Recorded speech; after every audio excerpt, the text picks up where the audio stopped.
What's up, everybody? Welcome to episode 343 of Opinions May Vary. I'm your host, JR. I have my co-host with me, Alex. Hello. Alex, how are you? Pretty good. It's been ages. We are a little, I'm calling it out. We're a little late. It's okay. It happens. We'll shut it out. It happens. You're I got admitting. sick. We'll get there, but we're going to have some fun today. Joining us this week is David Kann. David, thank you so much for coming on. Yeah, no problem. Thank you, gentlemen, for having me. Alex, I want you to explain, because you'll be better than me, like most things. Tell our listeners what's going on. This past year in May, I went to the Waltham Steampunk Festival again. I've been going for a couple years now, and this time was a bit different because our good friend and frequent guest host Brett Kelly was going to be there. And while I was there, it was a rainy day, but they were going to have it anyway. And one of the new vendors that I hadn't seen before was a tent with yellow roof and yellow walls, which was unlike the rest of them. And once you stepped inside, it gave this really eerie kind of glow to it, which helped. It helped like the theme of the tent, and it Piques your curiosity. It kind of did. What is this? Honestly, it did. It did. And there was trade paperbacks for Lovecraft PI. PI like private eye. Yes. Yep. Well, yes. Well, It's paranormal more? investigator. oh my God. Right. And it's the right. It was right. It definitely the right spot to be in because so many steampunk fans are into Lovecraft and Cthulhu stuff, and it was definitely a table that was going to fit right in. And I think I might have passed by once and came back to it later. I ended up buying the book. I bought a badge. There was a really cool, because I'm a sucker for pins and coins. I bought a coin too. Chase coins and all that. It was cool. Mm-hmm. Did my coin collection, and I bought a Miskatonic Supernatural Detective Agency like pin badge, and I want to like put it in my wallet and flash it when I have to go investigate things. Obviously. But you got all this. I didn't know it was gonna be that easy to be a part of an agency. Right? Who knew? And while I was there was that what came with the book was like a little bookmark saying keep an eye out for the next Kickstarter, and that was gonna be coming later on in October, and I was like, I'm gonna have to wait until 5-6 months from now to talk to this guy because this is gonna be fit in perfectly for our spooky month episodes. Right. Yeah. And here we are. I don't even know if we briefed David about the fact that in the month of Halloween we try to talk about spooky stuff. No, it makes sense. That's all good. There's episodes we'll do video games, we'll do comic books, we'll do movies, we'll meet other cool people that make crafty things and whatever. But for October, for Halloween, it's all stuff that's kind of creepy, kind of scary. Have like it's that theme. It's the right time for it. I feel like a paranormal investigator fits that criteria. Yeah, I feel like that's a good fit. definitely. So you had the pleasure of meeting David up in Worcester. Waltham. Waltham, other W. Further away. Yep. Yep. Yeah, and so here we are. Yeah, no, I appreciate you. Appreciate you stopping by that day. It was pretty cold and rainy, but a hell of a lot of fun. It was my first year actually going there myself, so I didn't know what to expect. Mm-hmm. And and the fact that you even mentioned the tent is hilarious because the color of my Dark Side Media, my company, is like the kind of toxic green and black. So the few months beforehand, I had was looking up tents to order for it, and I learned that I can put my own insignia on it, and I was like, okay, well, they've got the lime gross green, and we just have the Dark Side Media thing. Mm-hmm. Never thought anything of it, but figured I just wanted to be seen. So I show up, and you're right, man. Every other tent was white. So it was like, wow, I really do stick out, especially when it was that gray day, too. Mm-hmm. It just glowed, glue in the background, glowed, I should say, in the background, I don't. How does that work in like when it's bright and sunny? Because like everything inside still had this yellow tinge to it, and it was stepping into it was like it's a little.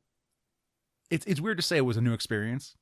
Just because, it's just a tent. You're just walking into a tent, Alex. But, right. But like you're looking at Miskatonic stuff, you're looking at Cthulhu stuff, you're like, and I don't think you had figures there that day, but there was other pins and the coins, and I was like, I feel at home. This is correct. Right. Oh, that's awesome. That's awesome. Yeah, no, I mean the walls help too, I guess. Kind of Hmm. just keep that because it's very intimate. I usually this is my first pop-up show I've ever done, and usually when you're at cons or festivals where I just was at out in Portland, you're in in amongst other vendors, you hang out and chit chat and so on and so forth, get to Hmm. kind of learn everybody in your area.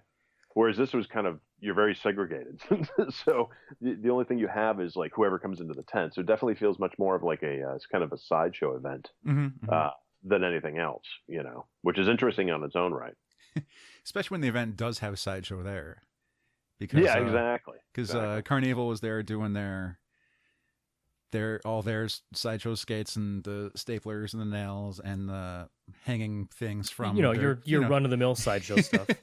And also there Right, was right. like some cool circus acts, and French the Punk were there, and I think Emperor Norton's was there that year, I don't remember. unless it was a previous one. I had to miss out. I can't remember why, but I remember being bummed because there were many things there. I think I think it was the rain. yeah, that too. Yeah, it was a heavy rain too. It wasn't no like light, drizzle.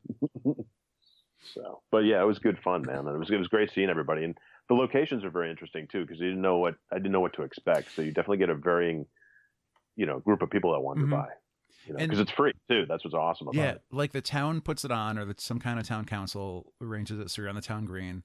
Up the Mhm. road a bit, there's also like the town library, and like Yeah. their lawn has some stuff, and there used to be some stuff down at the Industrial Museum, and it used to be based in the museum, and like kind of expanded from there. Mm. And so a lot of stuff has gone on, so it does kind of spread out. And there's some venues down the road that have little stages inside, and they'll use those stages for panels and whatnot. Right. But anyway, we're talking about you and your book, Lovecraft PI. And Yeah, I'm very curious in like right off the bat. I just want like, is this something that are you a big Lovecraft fan? Are you a fan of the genre? Like, where did this idea come from? I'm gonna get my boring questions out of the way. Yeah, sure. The questions that everyone else who talks to you about your book.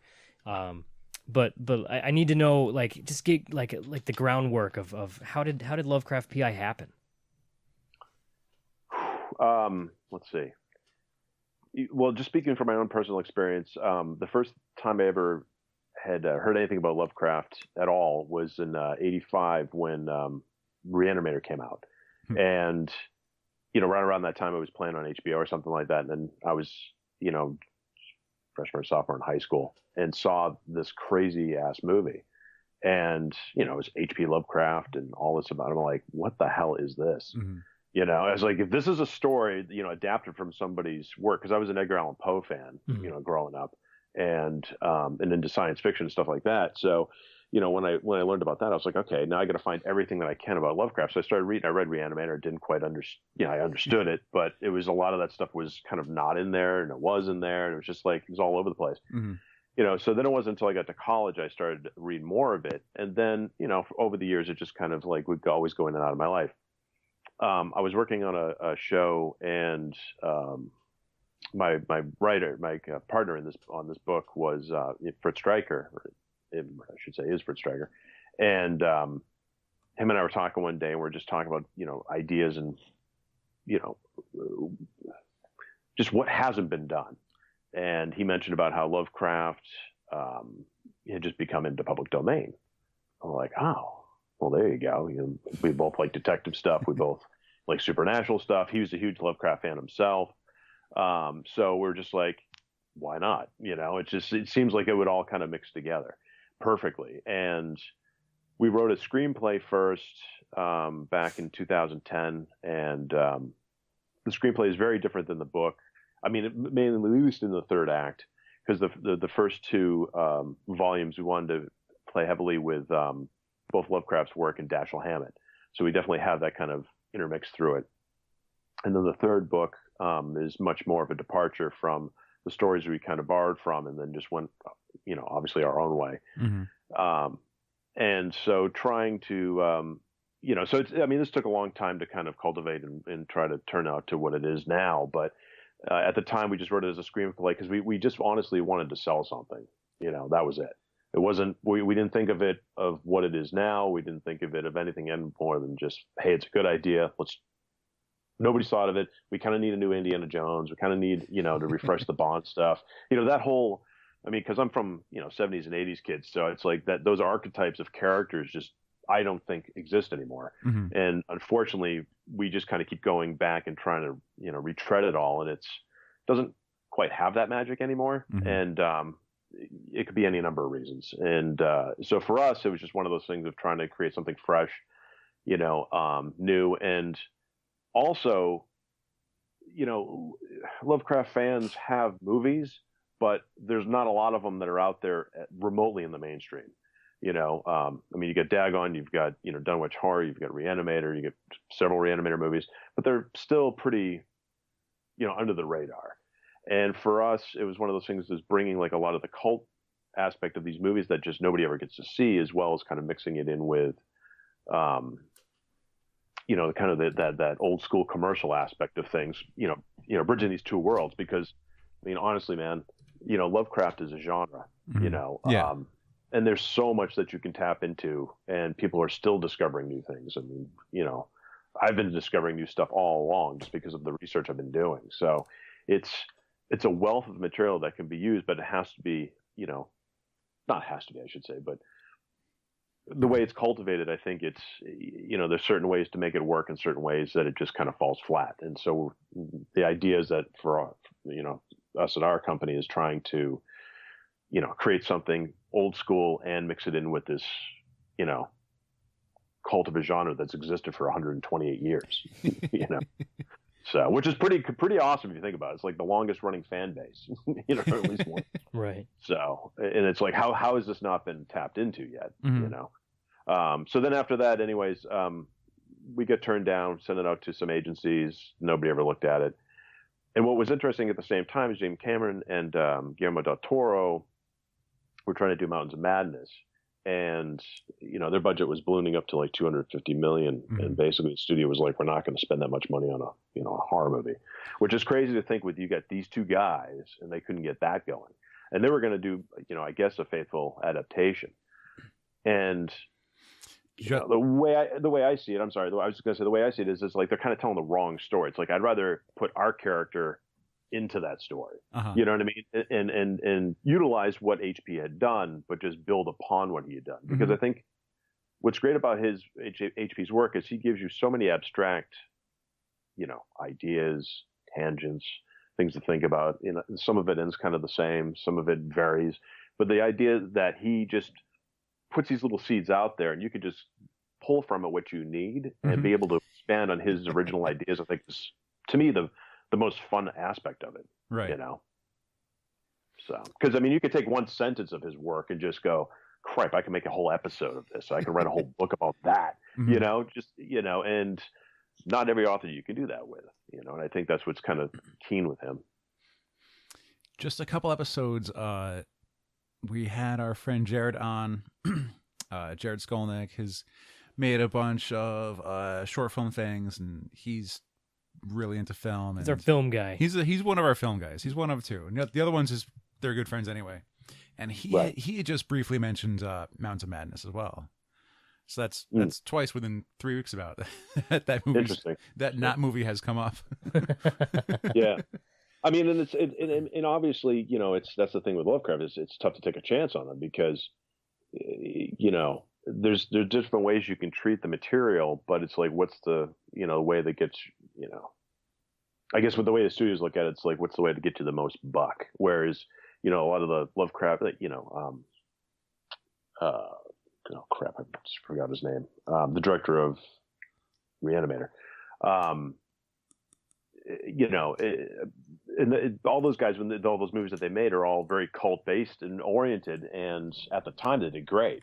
Nowadays, I don't know if any of that stuff would come out unless it just goes right to Netflix or something to that degree. You know, so for us, anyways, that was our whole you know kind of backstory with it. Is we just wanted to get something out there that would kind of do that, just kind of be like, ooh, I remember when I first saw Raiders in the theater in '82, and I want that feeling again. You know.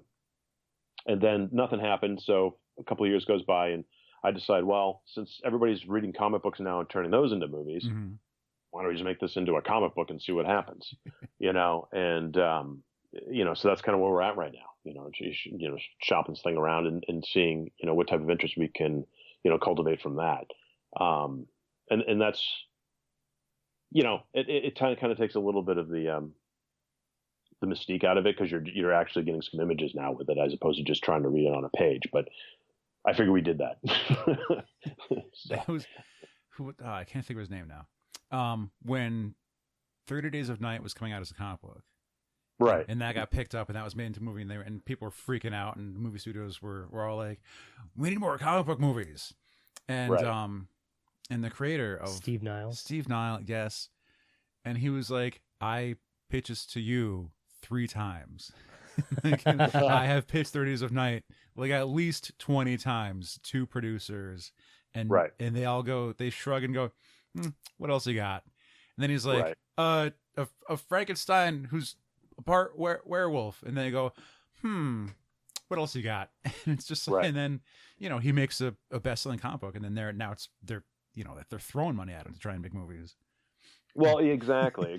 So that's our hope with Shot, and whatever else we come up with. But yeah, I mean, it's just kind of funny how that works. And now that because I've been touring now with this thing for a couple of years, in its various stages, and now fully being able to get out there with the trade, and everybody sees what I'm seeing and understands what we're trying to do, like right out of the gate. I mean, Portland was crazy because they show a lot of independent movies over the course of the 3 days in the 3 theaters, and so I don't get to see, unfortunately, I don't get to see any of this stuff, but they play all this stuff all the time, and there's these, and the age range is interesting because it's not little kids. I think I saw maybe one 12-year-old the entire time I was there, and then there was no real high school kids. It's mainly college all the way till you're in your 70s.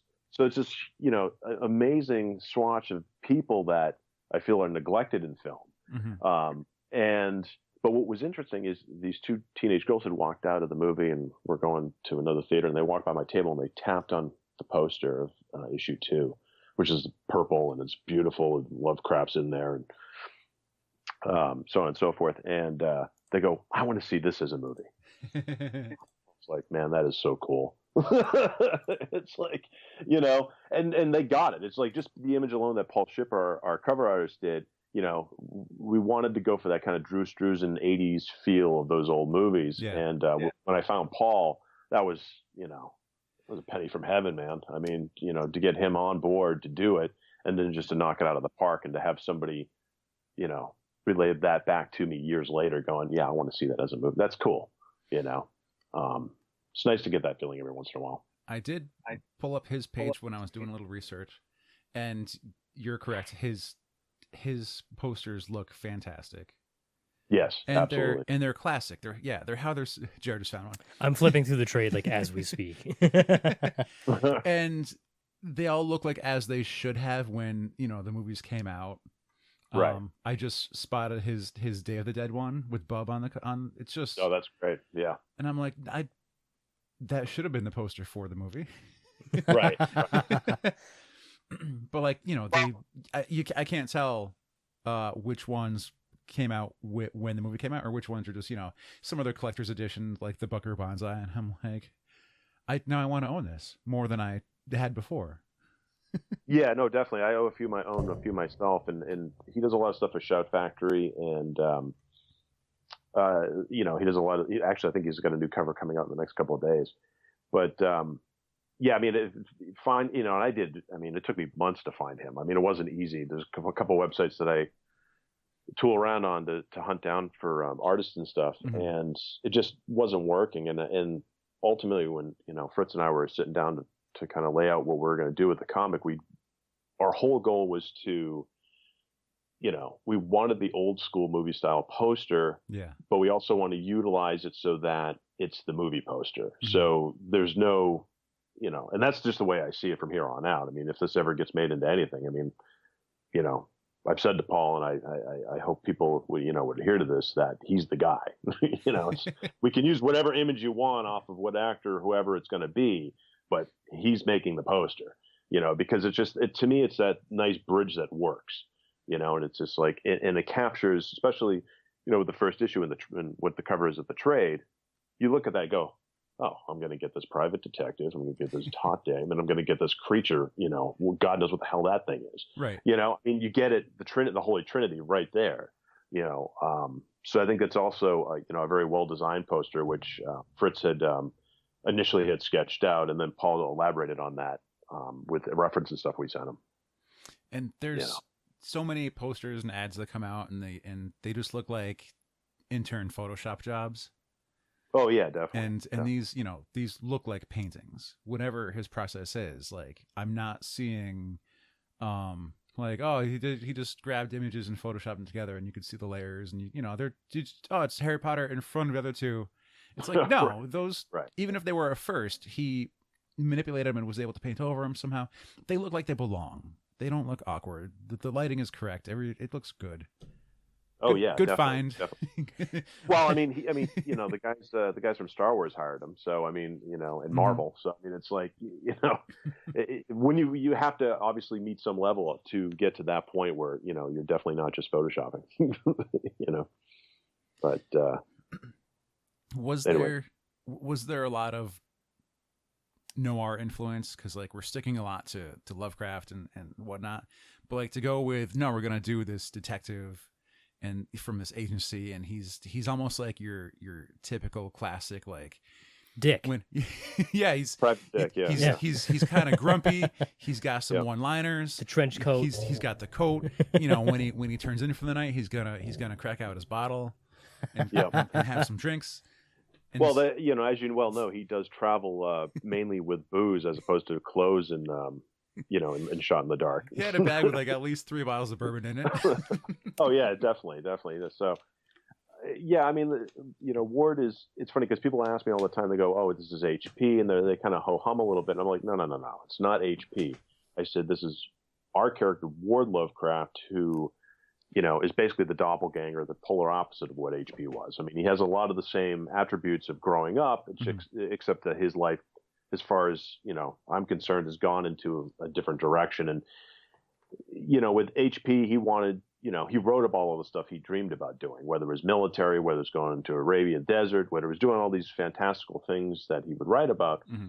And he was just too scared to do any of this stuff half the time. So for myself, and when Fritz and I were talking about this character, it's one of those things where we just wanted to go, this guy goes to war, this guy's a cop, he gets recruited by the Miskatonics. It's, just the badass Humphrey Bogartish, type of character that we want, that is perfect for noir, mm-hmm. And that's why we said it in, this book takes place in 1937. And the idea is that any, book that would come out from here on out, the years don't really matter. It jumps all over the place. So and that's kind of that was always kind of the goal, is just to kind of keep his character always kind of open, always kind of fluid. But he always wore brown. He always likes his bourbon. He always likes to smoke, and and he carries a piece and he knows how to use it.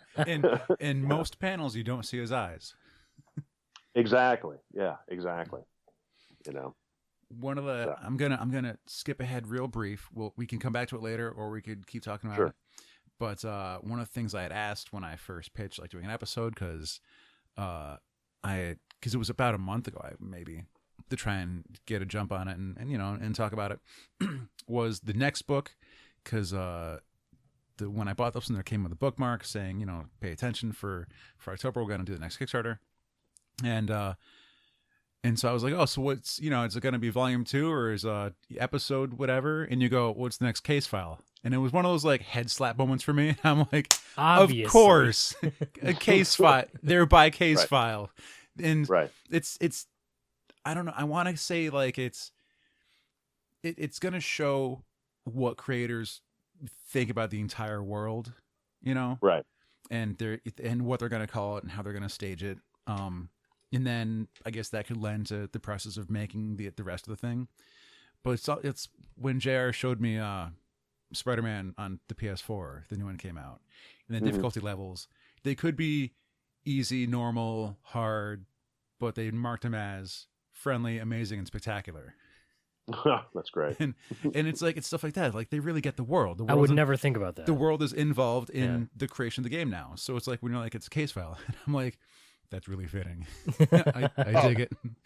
Well, thanks, man. Well, it's funny how that even came about. We were doing we did Portland in 2016, the H.P. Lovecraft Film Festival. That's every October, and we just were as a vendor. And one of the things I came up with, I was like, I always hand out stickers. I always try to hand out stuff that's free, but I'm like, well, why not do a bookmark for God's sake? It just makes total sense. And Fritz had drawn up this, 3-panel thing that we had to do for the film festival out there for their, they put out basically a newspaper, the Daily Lurker, which goes, basically everybody comes in, gets one, and it's, tells you what's playing for the weekend. It's interviews. It's all sorts of stuff, and it adverts for people that are in house like ourselves. And so, but they also have they had like a comic section. So we did this little Reanimator comic. And I was like, well, hell, why don't we just make it as a bookmark? And and then Fritz and I were talking about, what do we call these things? It's like case files. That's exactly what they are. It's even though they're considered each book would be considered a volume. It's inside it's his case file. Whatever it is, whatever the subtitle is, and to me, it works out brilliantly because I got asked that more times at this last show going, oh, wait, is that volume 2 and it takes place in this time period? Does it? I was like, no. It's a sequel? Yeah, right. That's the thing. Everybody keeps asking me, is it a sequel? And it's like, well, no, because this takes place, 20 years after he already started joining. And, so, I mean, the idea behind all this too is, the Indiana Jones franchise where it jumps time, so Temple of Doom was before Raiders technically, but Raiders is the first movie you see. So it's one of those things where it doesn't really matter as long as the puzzle pieces fit inside. That's all that counts. You just blew Jar's mind. Yeah, I had no idea the continuity of Indiana Jones. Yep. That's I learned something today. Oh, that's if there's one thing I'll take away from this, there it is. So for a lot of people, out of the three, we're not counting the fourth one. A lot of people don't like Temple of Doom. I will admit, Temple is my least favorite. I think it's my favorite. I get it. I get it. Yeah, for me, it's Raiders, Temple, and whatever. I just saw Raiders again on Blu-ray, and holy smokes, man, that movie just moves along. It's under 2 hours, and you feel like you've just walked out of there going totally satisfied. Yep. Yeah, I love that movie. Damn good movies. I also appreciate your attention to merch. I mean, I mentioned the badge earlier. It's something that I could take home. I'd be like, when you've done other shows or conventions, or like even before you decided to make the book, how did you have a keen eye for like what sells or what people are making, or like what's been hot for collectors to be like, no, a coin's gonna get it, a badge is gonna do it, pins are gonna do it, these are what's hot now? Or were they like necessity to help spread news about the book?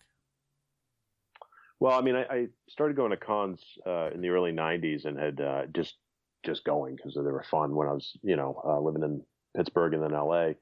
And just always kind of absorbing that, never knowing if this was ever, I mean, it's always something I've wanted to do as a vendor, as a something, but I didn't know what. And so when all this stuff kind of fell into our lap, I knew that selling the book was going to be tough as it was. And so it was nice to try to come up with other little things. And since, you go to these shows and people got pins, people got kind of the basics, we did that. We came up with a couple of pin ideas and so on and so forth. And went with that for the first year. We did all right. It's hard because with cons, if you're not doing like a specific, like whether it's steampunk or an HP Lovecraft show, if you just throw me into a con, it's tough because I'm an independent guy. So they usually stick you with, aluminum siding people and, selling tea bags or something, so, and then there's usually only one of two of you. And then by the time people get to you, they're kind of out of money. So my thought always vending was you always give something away and always make something affordable that somebody can always walk away with, whether it's $2, $20, whatever it may be, but there should be like a good schematic prices so that, it's not everything's just high end, because you'll just, unless you're just dumb luck, you're not going to make any money, So, but then of course that obviously evolved, and I started, meeting more vendors at shows and networking, and just kind of seeing what hit and what didn't. And then something with, I was never into pogs or anything like that, but my dad was in the Air Force, and he used to show me his challenge coins. I was like, oh, it's kind of a cool idea. So then I would go on different sites, see people doing challenge coins. I was like, well, that's perfect. It's like, why not have like art, even though I'm not creating a game, it's still that kind of idea of I used to play D&D, so that kind of expanded universe is kind of fun for me. So, if you have a coin that has coordinates on it and images from that book, and then you do one that coincides with every book, I also grew up with, what was it? Those plates on TV people would sell you the commemorative Star Trek or commemorative whatever plate, and you had to have all of them. So I'm a collector at heart. So I thought, but having this kind of this interactive stuff happen, and what I got to find out was, like with the badge you were talking about, his shield, people use that as cosplay. I have people that never even bought the book. They don't give a crap about anything with Lovecraft. Yeah, but the fact that it's Miskatonic Supernatural Detective Agency, it says it on the badge, it's total cosplay for them. Which I was like, oh, this is even better. This is kind of opens up this other like part of merchandising universe that I never would have even suspected before. So that's why the coin also comes in handy too, because again, it doesn't say Lovecraft PI on it, but it gives you Innsmouth, it gives you all the necessary information from Lovecraft's universe. So it's just kind of that, kind of homogenation of those two worlds, just kind of creating this stuff. And then I found with like the new T-shirt design and stuff like that. The new T-shirt design was totally, for the fact that it's much more of an impact than the older design. And then I also found that white ink on black shirts doesn't necessarily sell like a ton. So I was like, well, why not make it glow in the dark?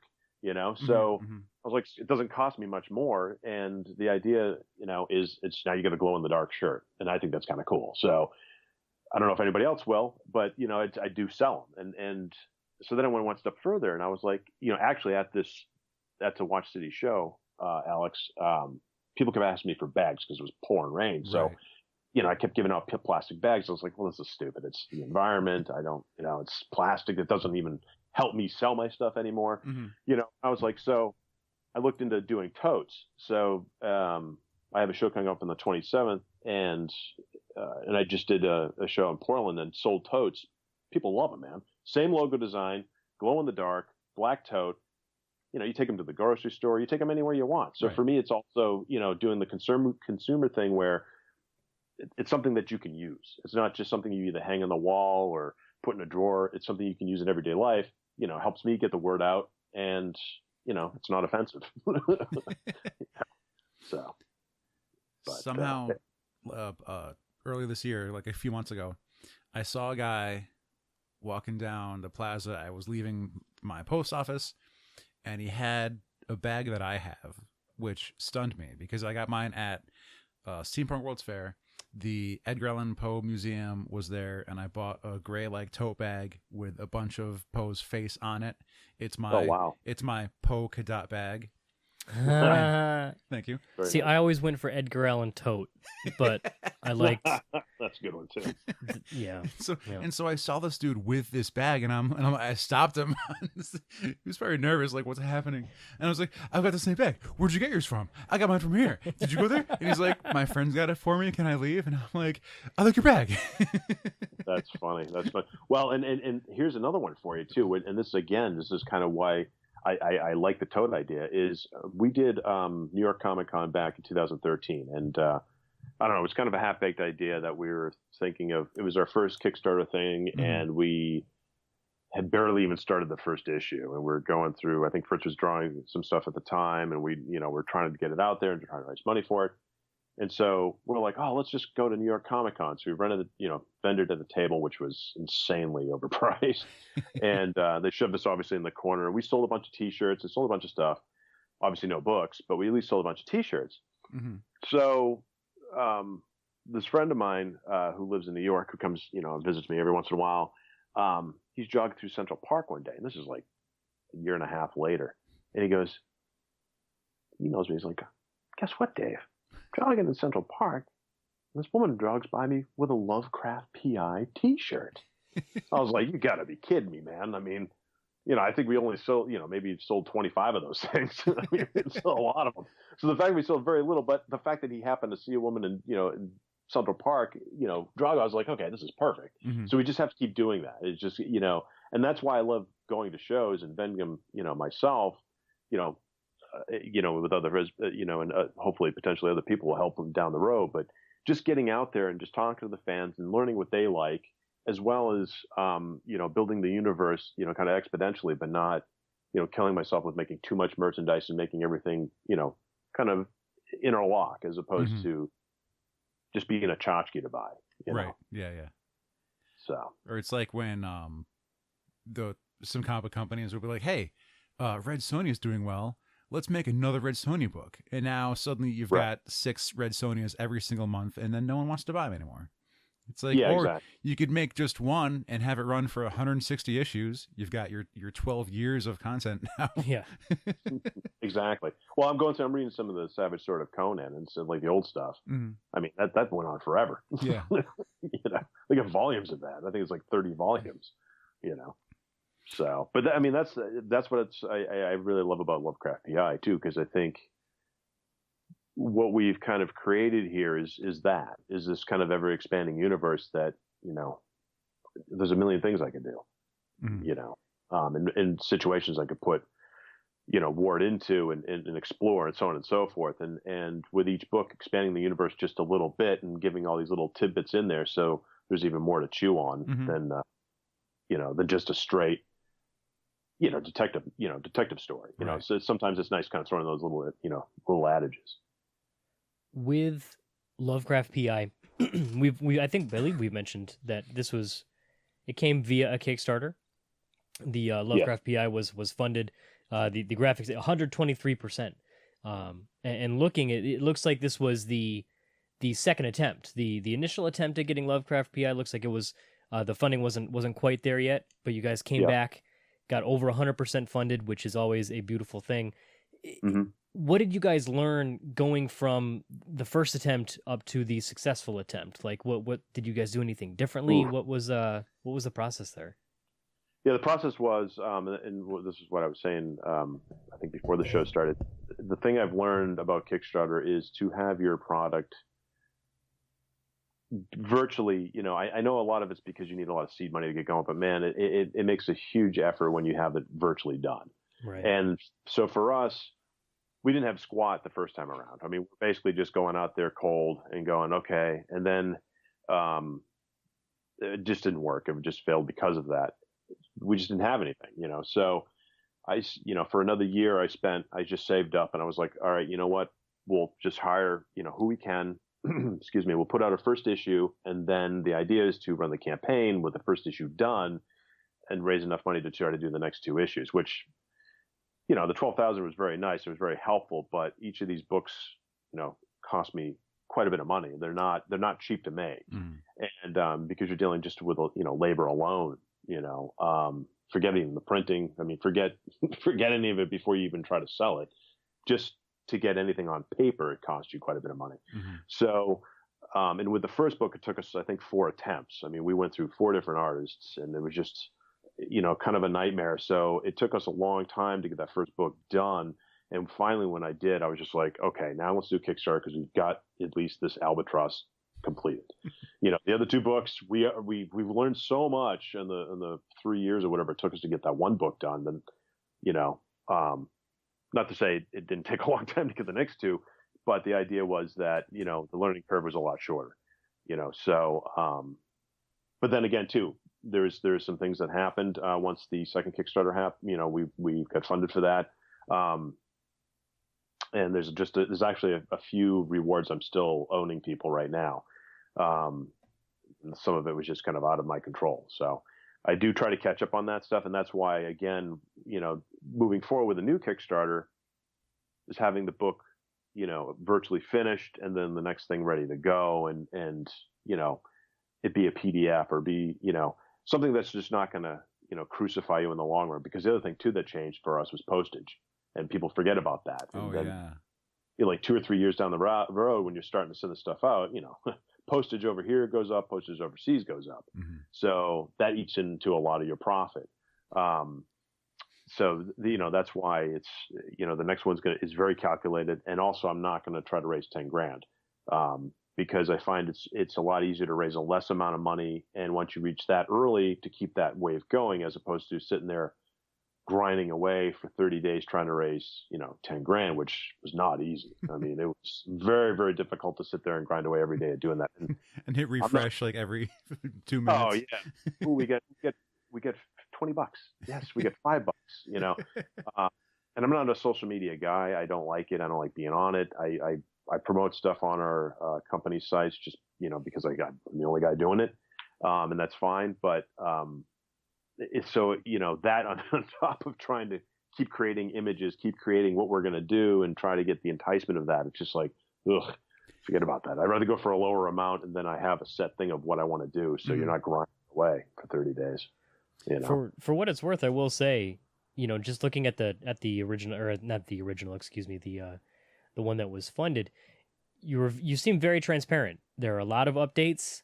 There were a lot, like when people would comment saying, "Hey, I haven't gotten my thing."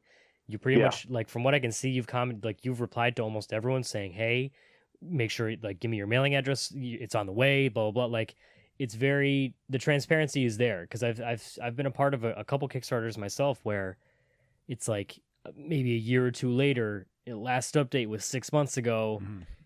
Hey, what's going on? And it's just radio silence. It can be frustrating. But it seems like you definitely put the effort into making sure that people knew what was going on, where their stuff is, where their stuff might be, or helping resolve issues. I think that speaks a lot, because some people do not do that. Thanks, man. I appreciate that. Well, and I worked in the film industry for a number of years, and the job that I have right now, I deal with a lot of coordination and management. And the biggest thing that I like is communication and transparency. And so with my company, we haven't done a lot in the years we've been in business, but the thing is that nobody could say that they didn't know what I was thinking or how I felt about stuff. So and that goes with Kickstarter. Is like, these are fans, and I don't, just like I'm a fan because I do Kickstarter stuff myself, and believe me, I'm still waiting on stuff from about 7 years ago, and I don't think I'll ever see, but but I get it. It's kind of a lottery crapshoot, and you hope, you're trying to fund these artists to get stuff out there and further what they're able to do, and I never want to, be that one shot. Especially with this, and so I try to, the burden for me is that I spend a lot of time trying to come up with these updates and try to give everybody what they need. And then I get a couple of people that read them, obviously. Then obviously like 2 days later, I get somebody going, "Hey, what the hell? I haven't seen any updates." It's like, oh, dude, you're killing me, And so, it's like, again, they post something on the comments thing, and it's just like, so I try to be nice about it, but it's just like, you got to look at the updates instead of just snarking at me, right. and it's, see what I've had to respond to. Now, sometimes, I have responded to every single person that has written to me, whether it's either through the comments that you all see, or what I do is I usually go into them personally and I say, "Hey, blah, blah, blah, blah, blah, it's on the way," or just let me know, because I don't want to have everybody have that conversation, because, it's their own personal information I got to deal with.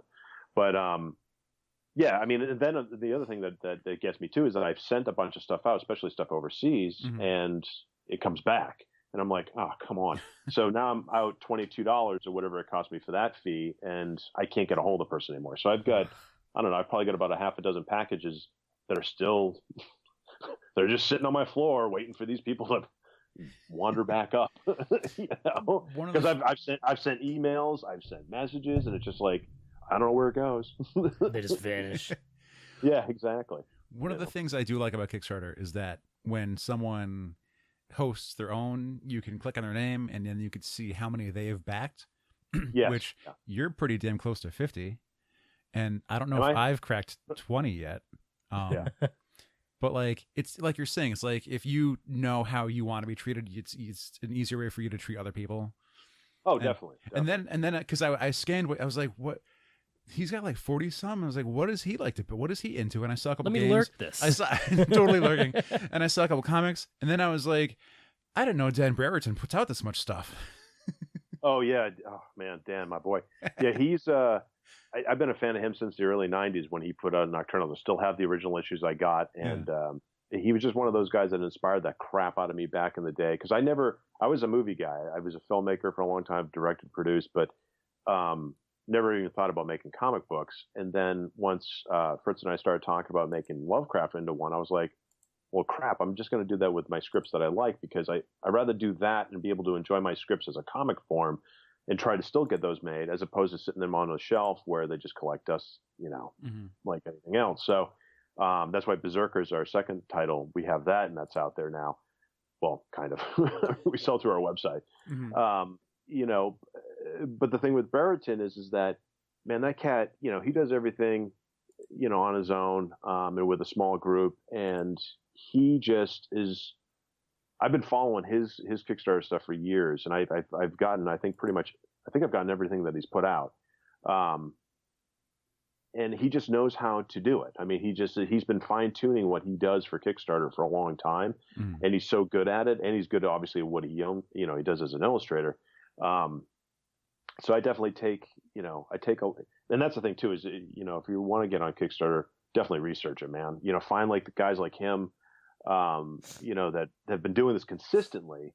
And there's another guy that I work with too, Jason Lennox, who, I just finished writing a story for him in his, series.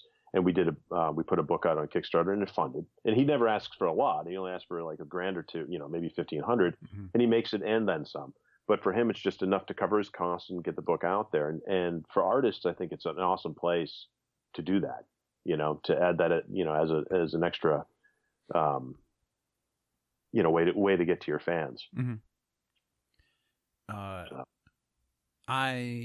Earlier you had briefly mentioned finding artists, and in my ignorance, I thought it was like, oh, he wanted an artist, he found the guy, and then they used the guy. And I noticed, right. I believe like issue 1 to issue 3 had a different artist, but then when you had said like, oh, you had to go through 4, or it took a while. What kind of process was it trying to find someone to illustrate this? And like, this is a lot of questions, so I'm sorry, I'm gonna just snowball. We're gonna layer it. Because some writers will try and tailor the script to the artist. If they know who they're working with, they can try and play to their strengths. Or that try and find artists who can work with the correct style that they're in. So, like, what did it take to try and get the right people to illustrate this for you? Well, let's see. So when the first idea came about us doing this as a comic book, Fritz said that he's like, I'll do it. He's like, I love Mignola. I want to use, I kind of idolize his style, and keep it very, darks, noir, that type of thing. I was like, all right, that's cool. It's perfect. And so, he's an illustrator himself. So he did the original cover, and he did several pages. And then as we were going, he was like, you know what? I don't think I could do it. He's like, I've never done a comic book before. I don't know if this is something I can, achieve. So I was like, all right, that's fine. We'll start looking for, other artists. It's not easy to admit something like that either. No. No, not at all. Not at all. And I've known him for 27 years. And we went to art school together back in the day. That's how we knew each other. So, and he's a super talented guy. I mean, whether it's clay, whether it's illustrations, no matter what it is, the guy could just do it. I'm just like so jealous of that. That's, not me. It takes me a long time to kind of carve shit out like that. So, so we looked for one artist, and this guy was, really, really good. But the problem was that, it wasn't even a problem. I mean, his stuff was really abstract, and the style was super cool. It was almost like German expressionistic, the way it was. Very different than what Fritz had done. And he had gotten through about halfway through the book, and we wanted him. Basically, what happened was his quality was really good, and then it went to kind of shit. And so I called him on it, and I was like, brother, you got to redo this page. I said, I'm sorry, but this just remotely doesn't meet up to whatever you're doing. Yeah. And he kind of had a nutty. And so I mean, like a monumental nutty, like one that you don't honestly respond immediately when I write you. You take a minute to kind of digest and maybe spend 24 hours to think about it. Uh-huh. So this guy went on kind of a nutty and for a while, and I don't do well with that. I think that's kind of foolish. Mm-hmm. It's the mistake that they made, and we're trying to go over it, and I gave him points. It's not like I just said it was all shit. I said, this is what's going on, blah blah blah, and I'm paying for it. So after certain words were exchanged from him, I was like, yeah, you're done. I'm out. I'm not gonna be held over a barrel by this. And I've worked with artists for a long, long time. Been in the business for 30 years, so I get it. I'm an artist businessman. That's the kind of my MO. Mm-hmm. So so they could be a little tough to work with. So that was the end of him. So then we tried to find somebody to mimic his style, and that's virtually impossible. I mean, it's not necessarily to mimic, to his particular style, but just in general, it just ain't gonna work. And so we found this other guy, Antonio, and his stuff was interesting because it was very loose and it was completely different from what this previous gentleman had done. But we're like, it works. It works for us. It's not 100% what we wanted, but it works in the confines of what we're trying to do.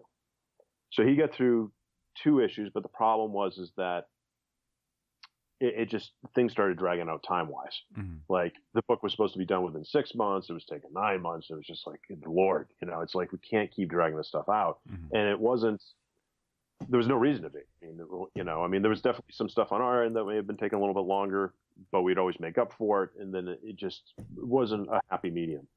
So by the end of the second book, Fritz and I were talking. We're like, we can't do a third book with this guy. It just isn't going to work. So Fritz is like, well, I'll try to do it again myself. And I'm like, okay, but just, we've already gone down this road. We understand he's like, no, I think I could do it. I'm like, all right. So again, we started down the process. He only got a few pages in, and then like for 9 months, it was just more of an embroiled problem, and nothing ever got accomplished. And for me, it was, I hate not finishing things personally, but ultimately for me, it's that we had made $12,000 on folks that believed in us, right? And we can't let those people down, and that money is gone. So I'd have to like work to get that money back if people started saying, "Hey, buddy, my shit never showed up. You got to send us our cash back," which thankfully has never happened. But that was my whole thing. Is like I used to produce films. So as a producer, you have to produce. You have to get the project finished at all costs. It doesn't matter what it takes. You got to get the project finished because there's a lot of people relying on you. So Daniel, who had been doing Berserkers for me for a number of years, who's super dedicated to us and just really top of the line artist and just getting better with every page. I said, hey, the style's going to be different, but let's just make it happen in issue 3. It kind of works the way issue 2 ends and goes into 3 with, Ward on the slab, and he kind of blacks out and goes into this whole kind of, moment where he's freaking out a bit in his head. And then all of a sudden he just shows up on this rock. And, to me, it worked. And, from then on, that's what happened is, Daniel took over, and we decided just to go with his style, and he just, manipulated a little bit more for what we wanted. And, he wrapped up the book. How do you pronounce his last name? Good luck. I don't know. Fair.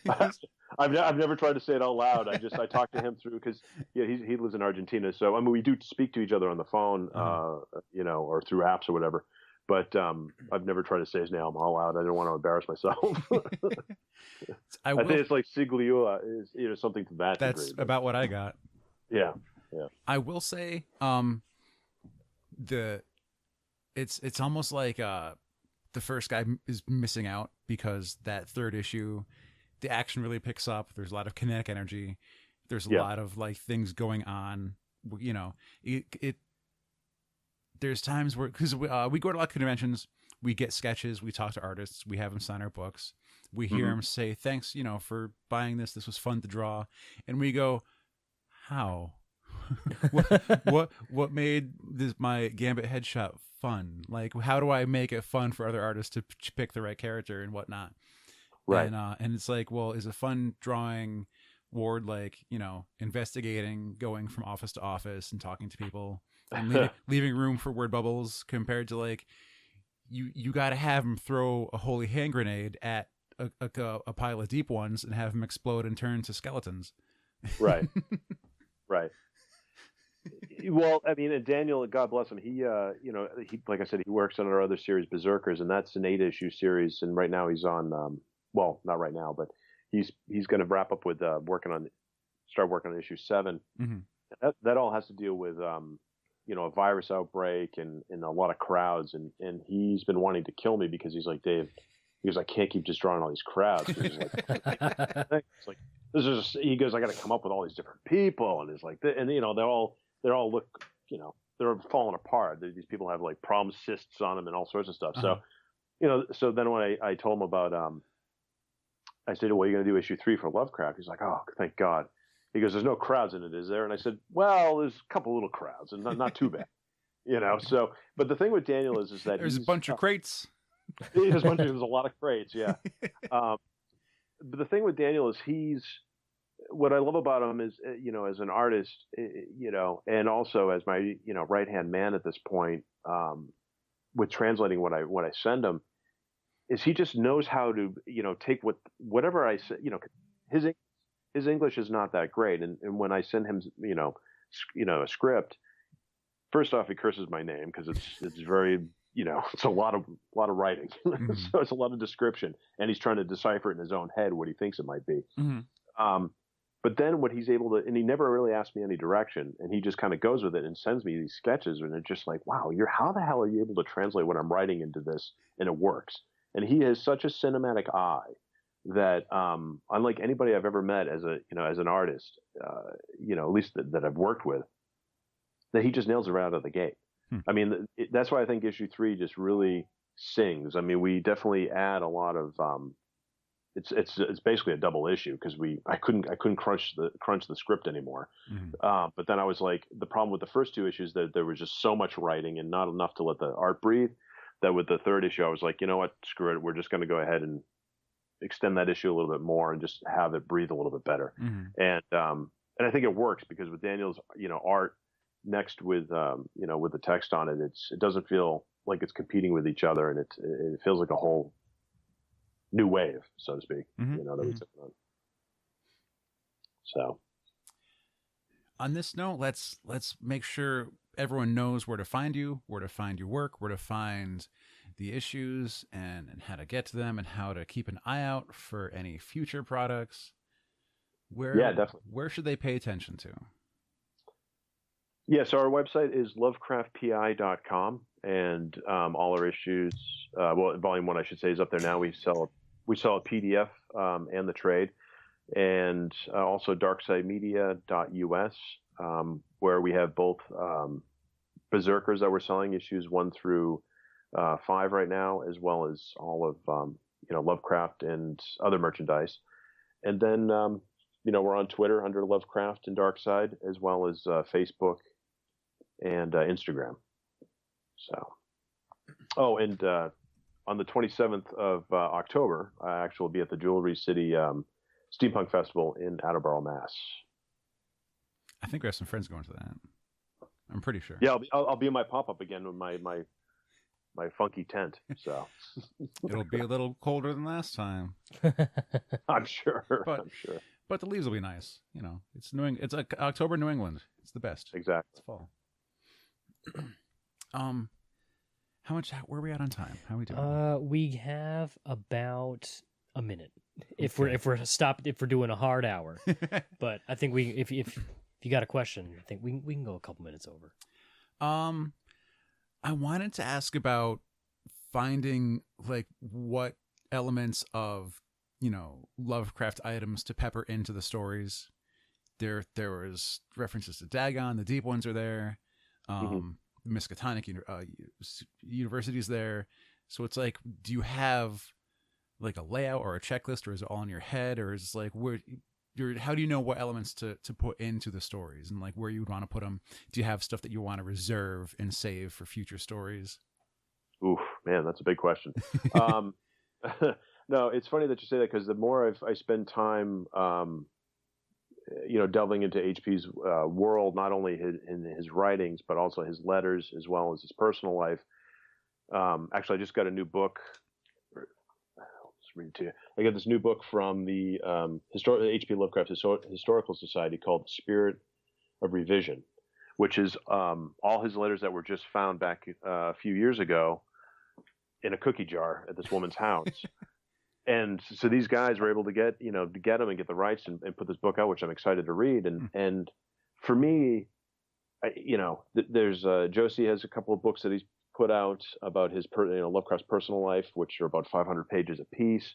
I've got a bunch of his letter books and also his other writings. So for me, it's just kind of absorbing HP's life and then kind of pulling all the fun stuff that I want to utilize and adding it, to the character of Ward as well as into the stories themselves. But the problem is that there's so much, man. And I'm trying to stick with just HP and a little bit of Derelith and kind of his inner circle.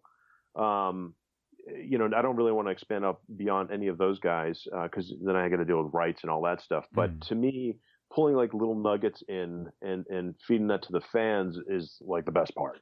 I mean, because it's one of those things where if you're just a casual reader, oh, that's kind of neat.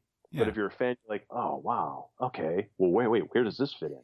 And to me, that's kind of like, like the new book has a lot of that where I throw a lot of little Easter eggs in there, and you may see some, you may not, you may have to go do some research, but you'll be like, oh, holy cow, that's pretty cool, because there's, especially, HP's personal life in his younger years. I don't know if a lot of people know about like the really intimate details of his life. So I took a lot of that stuff and put it in there and kind of his conjecture and how he feels and, about certain things. And, and that's interesting to explore. And, I wrote screenplays for a long time, out in LA, never really sold many, but just the habit of that writing and just kind of creating these characters is always a lot of fun for me.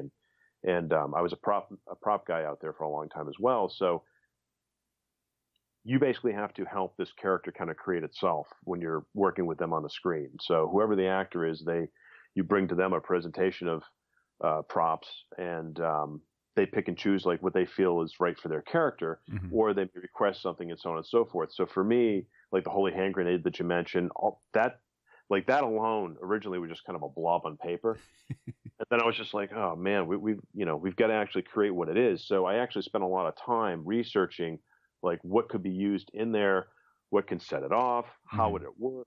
So I actually have a schematic sketch of how that damn thing would actually work, I mean, that's how like intimate I get with some of the stuff, just because I think it adds to the character and it's not just bullshit. It's not just something you just toss away going, oh, it's,